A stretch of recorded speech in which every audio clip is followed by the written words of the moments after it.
ఓలాలో వచ్చేసి 2410,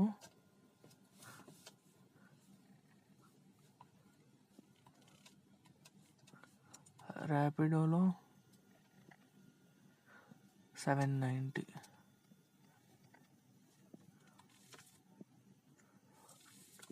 $3,200 అయింది. టైం వచ్చేసి 11 అయింది, 11:10 అయింది. దీంట్లో మనకి డీజిల్ వచ్చేసి 1300 డీజిల్ పోయింది. ఈరోజు ప్రాఫిట్ వచ్చేసి 1900 ప్రాఫిట్.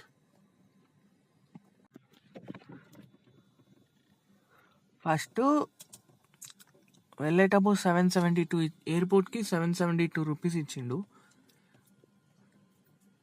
కాప్రా నుంచి శంషాబాద్ ఎయిర్పోర్ట్కి 48 కిలోమీటర్స్ 772 ఇచ్చిండు.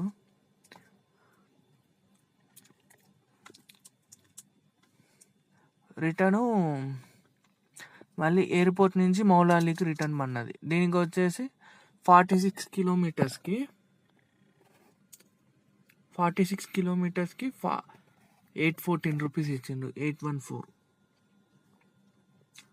ఎయిర్పోర్ట్ ట్రిప్ పన్నది కాబట్టి కొంచెం బిజినెస్ కలిసి వచ్చింది ఈరోజు. చూడాలి ఇంకా రేపు ఎట్లుంటుందో. ఓకే ఫ్రెండ్స్, ఇంకా డైలీ వీడియోస్ అనేది వస్తుంటాయి, చూస్తుండండి, డైలీ చూడండి. మీకు నా వీడియో కానీ నచ్చినట్టయితే లైక్ చేయండి, షేర్ చేయండి, సబ్స్క్రైబ్ చేసుకోండి. ఓకే మరి, గుడ్ నైట్ టు ఆల్, అందరికీ గుడ్ నైట్.